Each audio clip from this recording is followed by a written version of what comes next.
बिस्मिल्लाहिर्रहमानिर्रहीम। अस्सलामु अलैकुम वरहमतुल्लाहि वबरकातुहू। नाज़रीन, अभी हमने गुज़िश्ता 2 वीडियो ऐसे अपलोड किए हैं जिसके अंदर मौज़ू रिवायतों का तज़किरा किया गया है और इसी सिलसिले की तीसरी कड़ी है, यानी तीसरा पार्ट है कि जिसके अंदर और भी बहुत सारी ऐसी रिवायतें आप हज़रात के सामने पेश की जाएंगी कि जिसको कि मौज़ू और मनगढ़ंत करार दिया गया है। लिहाजा आइए इसी सिलसिले को हम आगे बढ़ाते हैं। उसमें से एक रिवायत है कि जिसको मौजू करार दिया गया है कि एक घड़ी का गौर और फिक्र 60 बरस की इबादत से बेहतर है। ये भी रिवायत हदीस से साबित नहीं है, मौजू रिवायत है। ज़िम्नन दूसरी रिवायत बयान की जाती है कि एक घड़ी का गौर और फिक्र 1 बरस की इबादत से बेहतर है। ये भी कोई हदीस नहीं है। ज़िम्नन इसी के तीसरी रिवायत समाअत फरमाए कि दीन के बारे में एक घड़ी फिक्र करना दुनिया व मा फ़ीहा से बेहतर है। ये भी किताब में कहीं से साबित नहीं है, हदीस की किसी किताब में साबित नहीं है। दूसरी बात है, आज के इस वीडियो की दूसरी बात है कि हज़रत अबू बकर सिद्दीक़ रज़ियल्लाहु ताला अन्हु का टाट का लिबास पहनना और अल्लाह तबारक व तआला की जानिब से सलाम पेश किया जाना, ये भी वाक़या मनगढ़ंत करार दिया है उलमा ने। लिहाजा इसको बयान करने से बचने की कोशिश करें। तीसरी बात कि तमाम अम्बिया अलैहिस्सलाम ने इस उम्मत में आने की दुआ की, लेकिन अम्बिया में से किसी की दुआ कबूल नहीं हुई सिवाय ईसा अलैहिस्सलाम के। इससे पहले भी हमने इसका तज़किरा किया था। लिहाजा ये भी किसी अहादीस की किताब में बिसनद नहीं मिल सकी। अगली रिवायत है कि अल्लाह ताला ने कुल 18,000 मखलूक़ात पैदा की हैं, तो इस तरीके से बयान किया जाता है। ऐसी भी कोई रिवायत नहीं है कि अल्लाह ने 18,000 मखलूक़ात पैदा की हैं, ये कोई हदीस से साबित नहीं है। पांचवी बात यह कि अस्सलातु मेराजुल मोमिन, नमाज मोमिन की मेराज कहा जाता है, इसको भी हदीस कहा जाता है। तो लिहाजा ये भी मौजू रिवायत है, इससे भी बचने की कोशिश की जाए।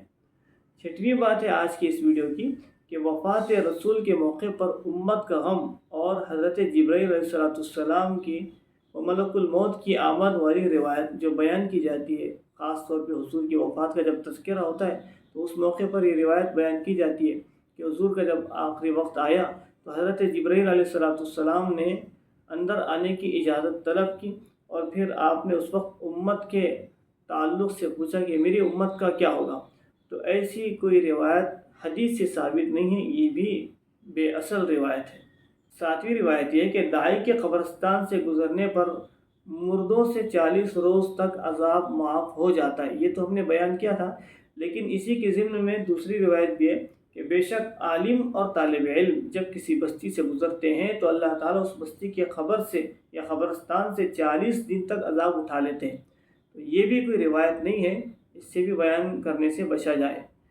मज़कूरा रिवायत से माखूज़ एक और रिवायत है कि जहाँ दीनी मेहनत के लिए गश्त होता है वहाँ 40 दिन तक अज़ाब नहीं आता।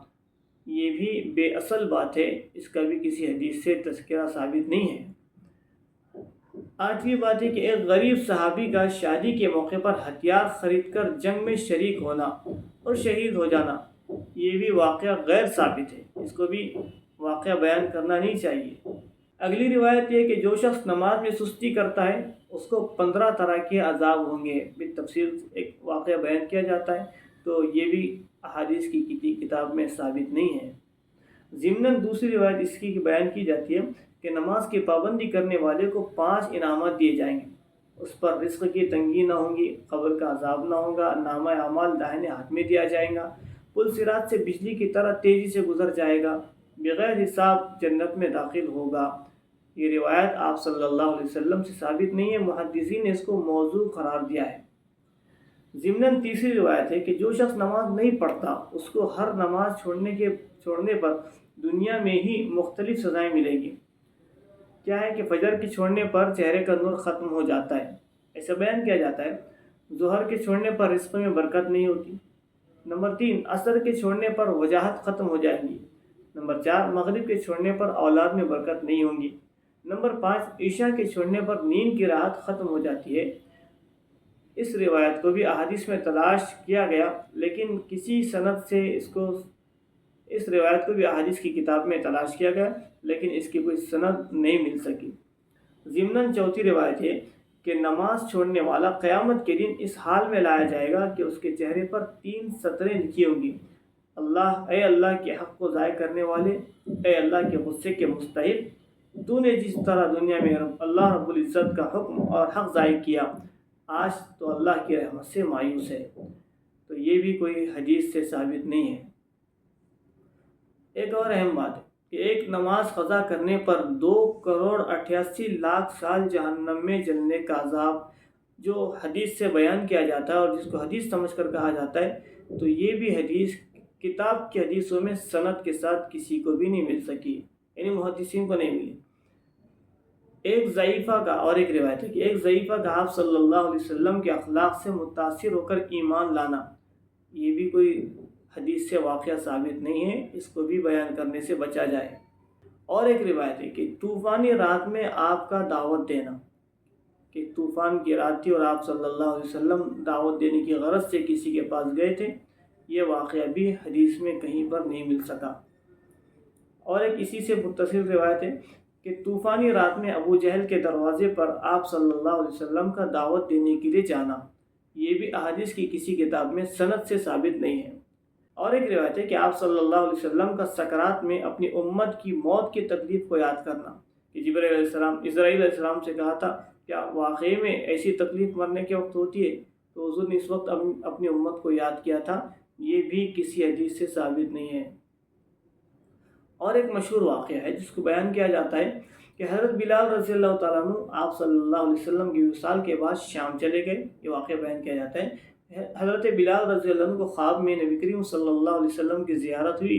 حضرت صلی اللہ علیہ وسلم نے حضرت بلال سے فرمایا کہ ما ھذی الجفوۃ یا بلال، کہ بلال یہ کیا بے وفائی ہے، کیا ابھی تک وہ وقت نہیں آیا کہ تم میری زیارت کے لیے مدینہ آؤ؟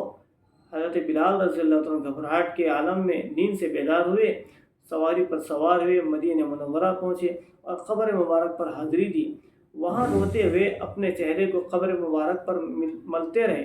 اتنے میں حسن و حسین آ گئے۔ حضرت بلال رضی اللہ تعالیٰ عنہ نے دونوں کو گلے لگا لیا، پیار کیا۔ نواسوں نے فرمائش کی کہ رسول اللہ صلی اللہ علیہ وسلم کے زمانے میں جو اذان دیا کرتے تھے، ہم وہی اذان سننا چاہتے، اور اوپر چڑھیے اور اذان دیجیے۔ حضرت بلال رضی اللہ عنہ اس جگہ کھڑے ہو گئے جہاں نبی کریم صلی اللہ علیہ وسلم کے زمانے میں کھڑے ہوا کرتے تھے اور اذان دیا کرتے تھے۔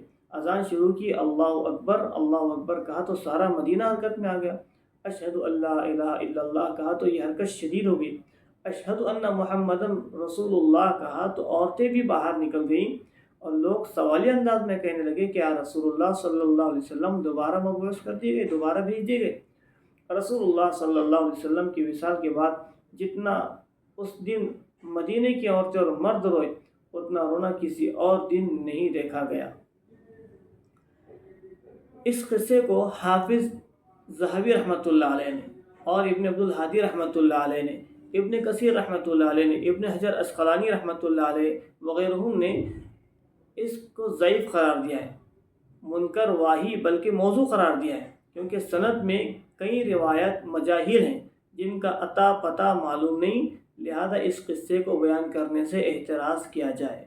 اور بھی بہت سی روایتیں ہیں، انشاءاللہ اگلی ویڈیو کے اندر ہم آپ حضرات کے سامنے رکھیں گے۔ اللہ تعالی ہم سب کو دین کی صحیح سمجھ عطا فرمائے۔